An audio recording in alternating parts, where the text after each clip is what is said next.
The 2014 Southern Africa Regional Social Accountability Learning Lab kicked off on the 16th of June 2014 in Blantyre, Malawi.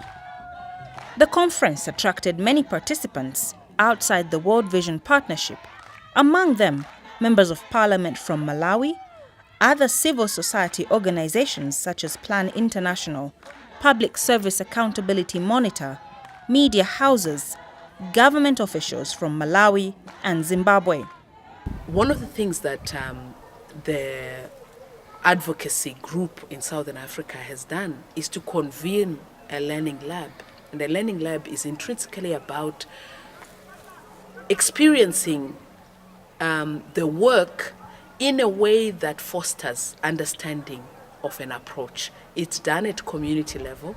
It combines theory as well as observing the practical outworking of a process. So this was convened in Malawi. It brought together a number of CVA advocacy actors from across World Vision, governments from within the region, and partners. And really for this learning lab, there were three major objectives. The first one was to explore how, in working with government officials, in working with traditional leaders, in working with media, how these parties can collectively enrich the process of social accountability. For government officials, whether they are local or national, their role is to explain the standards and their commitment to provisions of service. And for community members is to engage with traditional leaders who are very influential in their context, to get them on side so that they can support them in lobbying for the right level of service delivery.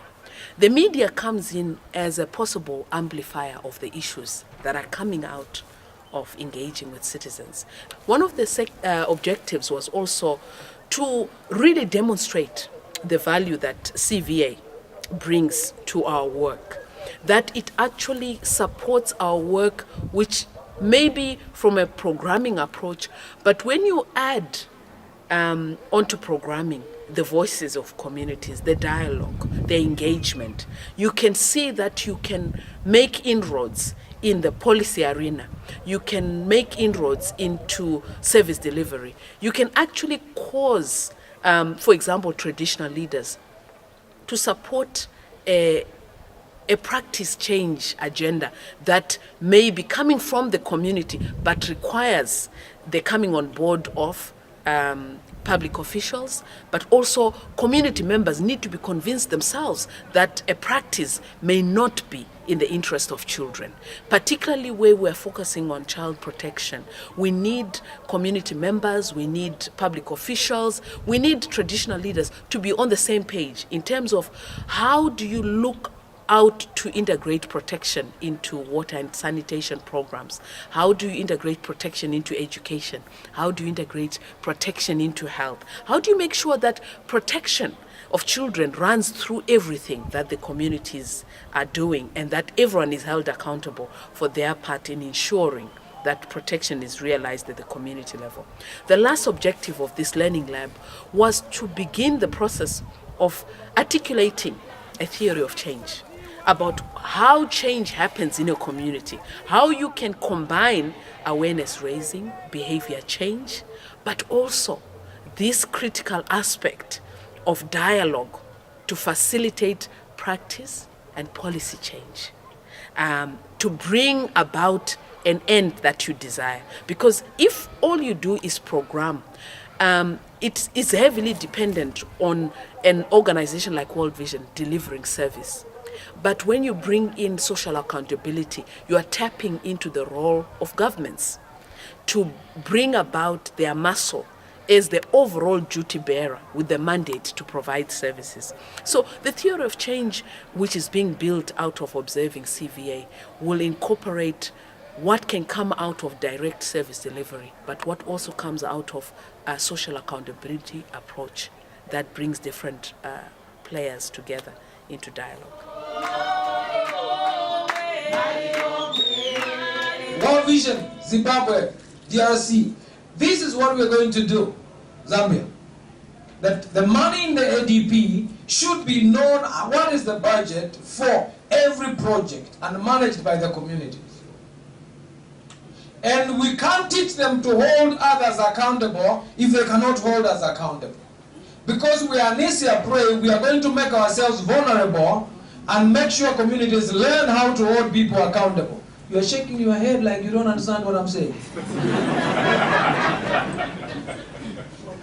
Right? Or you don't agree with me, it's okay. It's okay.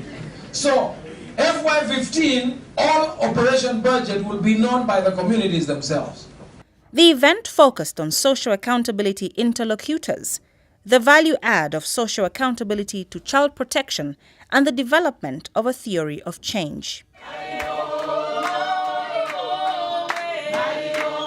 have 40 pupils and 1 teacher. What is the actual now on the ground? Do we have 1 to 40 or is 1 to 100? And if that is the case, can we account for the variance? So we have the monitoring standard. That's what you see there. Then the scorecard. What is unique about the scorecard? You may ask, but why do you have another session within the community scorecard? Among many distinguishing features between the scorecard and the monitoring standards is one, is that the scorecard gives the community the opportunity to dream for themselves what they think would constitute an ideal environment where they can obtain, for example, services, health services or education services. There's a 3-country project going on right now, funded by World Vision Australia, taking place in Ghana, Sierra Leone, and Senegal. We are in the early days. Each of the 9 ADPs, 4 in Senegal, 3 in Ghana, and 2 in Sierra Leone, are actually now in the phase 1 of the enabling and citizen engagement phase. What does this mean? This means that they have undertaken, they've created the CVA groups. This means that they have done the sensitization of going towards the key local stakeholders and getting them on board, having their buy-in, so that the future activities will be, this will facilitate the future activities of CVA.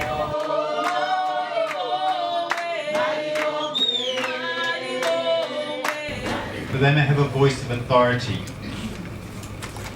They may have an influential voice, like the media.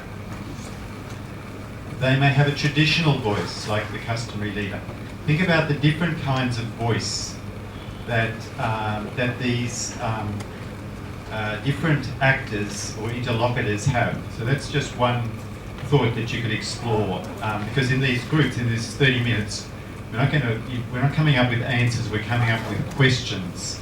So we want you to formulate your questions, and to formulate good questions, you need to think about, wrestle with who the interlocutors are and what they do and how they work, and under what circumstances they can contribute to social accountability. Other civil society organizations, such as Plan Malawi, which has equally a wealth of experience in social accountability programming, spanning across almost the entire Malawi, were also in attendance. In order to understand how elected representatives, particularly the members of parliament, are engaging the electorates to improve basic services and to better invest devolved funds, 2 members of parliament from Malawi were invited to share their experiences. To the root, to the people on the ground, and taught them. In teaching them that they have a voice to speak. If people want a dam, for example, like in my area, they wanted a fish pond, to develop a fish pond for fish farming. Then the MP probably, as was alluded to, would say, okay, I'll give you the money.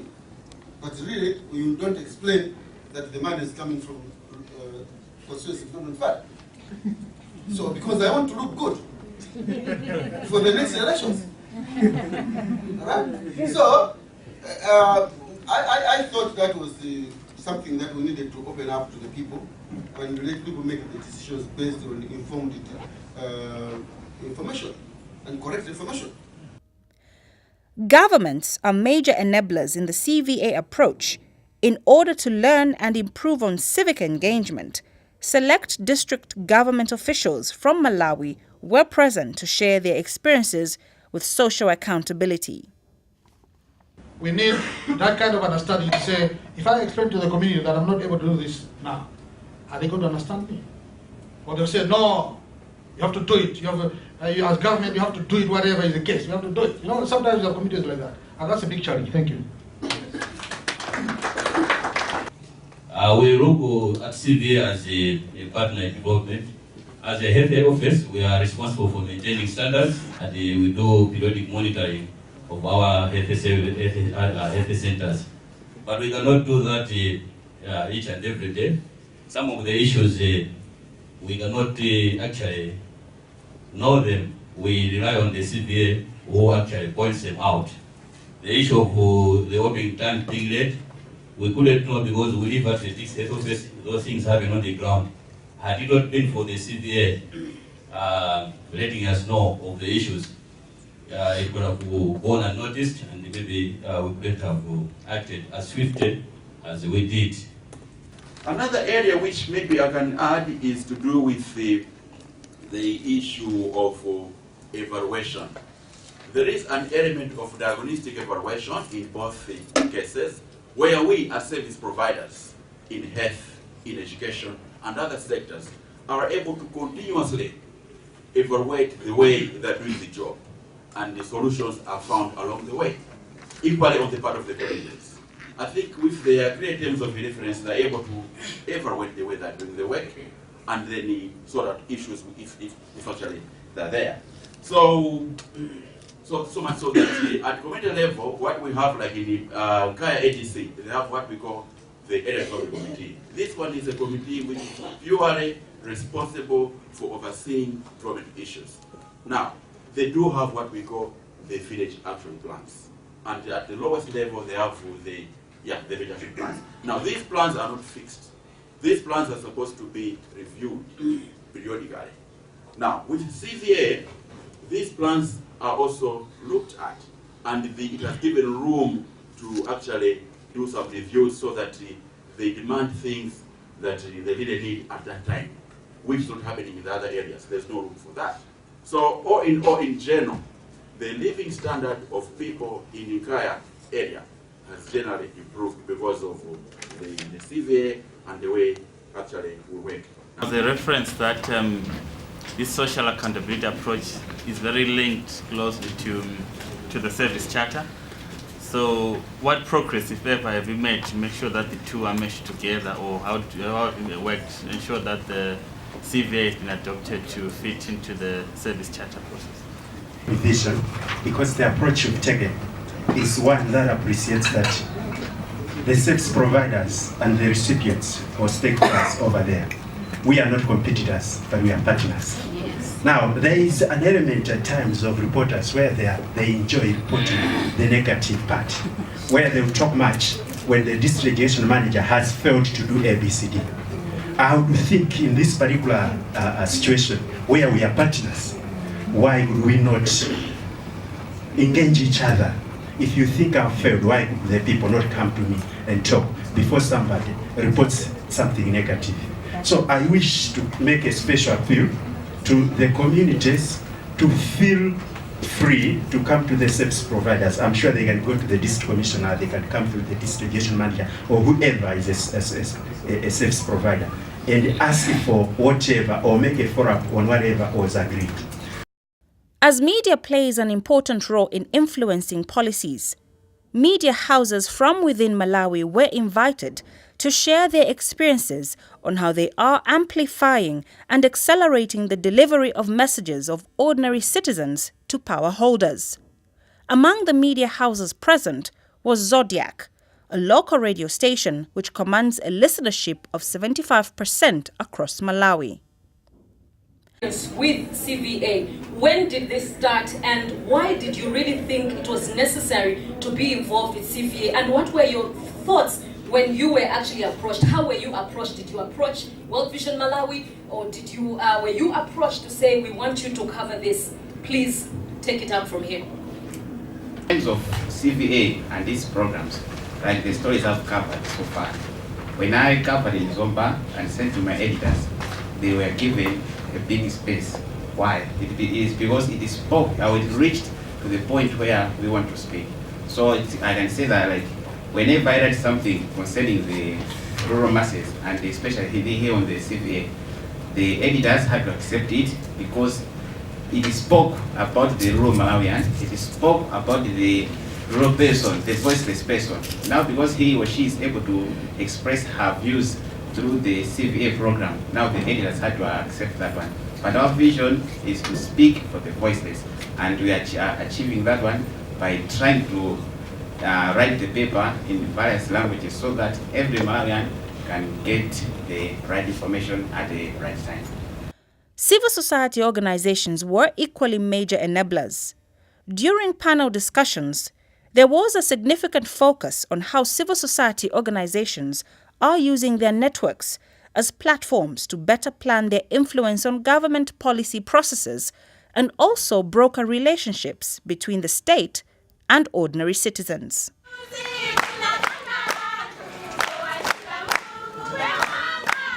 To have a broader understanding of how communities and their traditional leaders are using their policy knowledge to develop bylaws to protect their children from child labor, early marriages and corporal punishment, participants had a field visit to Nkaya and Chingale area development programs where they interacted with community members.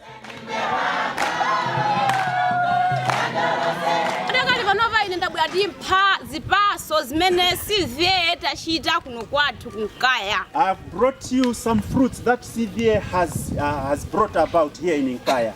Zibaso zathu ifeyo CVA kulibe tinali ndi vuto lana usapita ku school amangokhala m'makomo komano CVA itafika napezeka zokuti tinakokerana acha ku school. Before CVA, most of our children were just staying in the villages. But when CVA came, all the kids are now coming to school. Ndatengapo zambiri. I have learned a lot from this. Ndaphunzirapo kunena kuti lilanzika latithandizira kunena kuti anthu olumala ndi alungalunga tonse ndi ufulu ofanana kumbali ya kuchipatala. I have learned that disabled people and other people, we are all the same when we talk about the social accessibility in terms of health and education.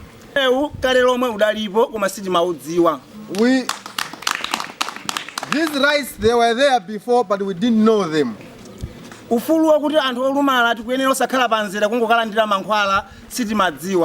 not know that we had the rights not to be on the queue when we want to get the medical support, but now we know it. And now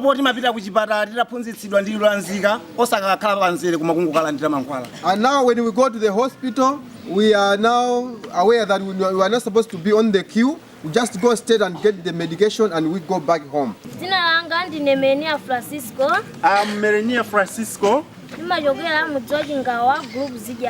I come from Chinga Village, group village headman Zijana.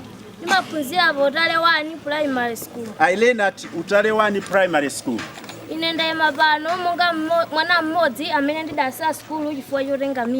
I'm here as one of the girls who dropped from school because of pregnancy.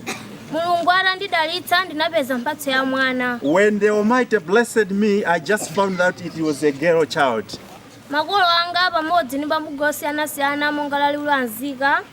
My parents, in conjunction with CVA, encouraged me to go back to school. As I'm saying, I'm a school girl. This standard 6. I'm in standard 6.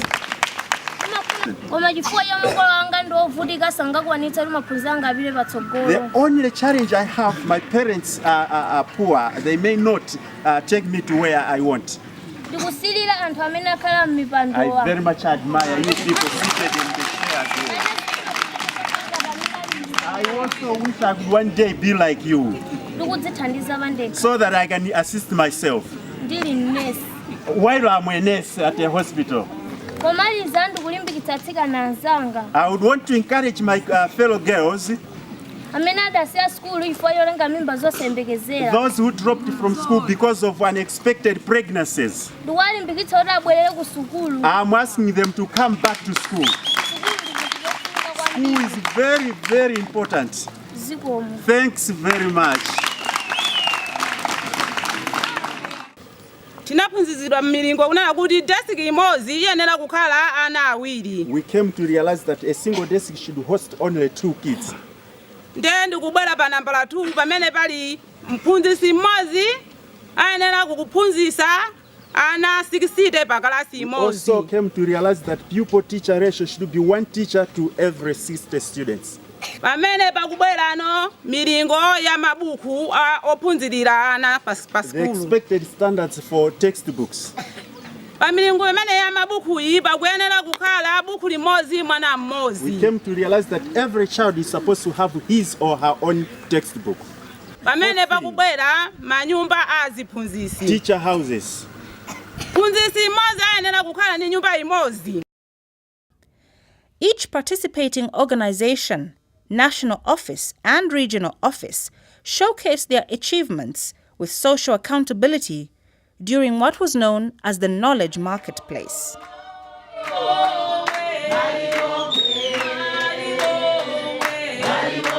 At the end of the conference, participants were given an opportunity to share what they had learned.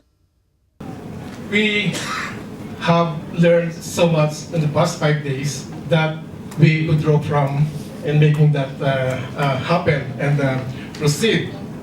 I think it's not just the discussions that we have here that really reinforce that. The most impactful for me has been the visit to Nkaya ADP. For me, what struck me the most was the ownership by the community of the CVA process, the simplicity. The community members were presenting in their local language and from memory, so they really internalized CVA. But what really struck me the most was the inclusion of disability, which I am passionate about because as a country in Swaziland, we also have a disability project. So I'm always interested in that. I will add sustainable community participation and ownership. I'm saying this because I was very much impressed by the commitment of the CVA team in Gaia in facilitating the implementation of all the CVA activities and the positive impact on the lives of children and the families that I've seen there when I was yesterday. Thank you. This meeting is about the rural child. It is about the girl child having opportunity to grow in an environment you and I have been privileged to find ourselves here. It is about removing the injustice and the limitations within the environment to allow them to grow up to become people who will take over from us. So it's so dear to me that I don't want to forget that I'm here because of that rural child. That's why I call myself a village boy, to remind me every day in my work that it is not about me. It is about that village boy. It is about that village girl who is limited and constrained by the injustices, the poor services, the lack of accountability, which is contributing to make that child not have the opportunities that you and I have had in our lives to be here and to be eating 3 times, and then we do have even snacks. This is abuse. I say it's food abuse.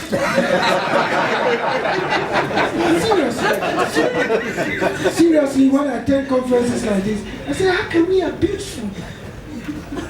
You eat breakfast, you eat lunch, then you have tea, they say health break. It's not health break. Actually, it's a danger to your health to be. I have a joke. Let me share that joke before. I said, in this world vision, sometimes I get so scared because we are beginning to see men who are pregnant.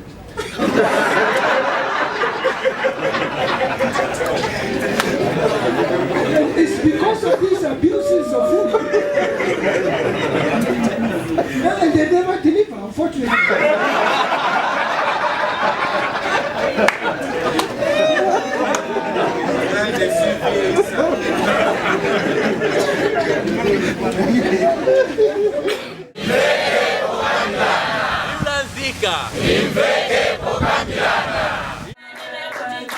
It is only hoped that participants will now identify context-sensitive and innovative ways of applying social accountability skills and tools beyond traditional sectors of health and education to child protection.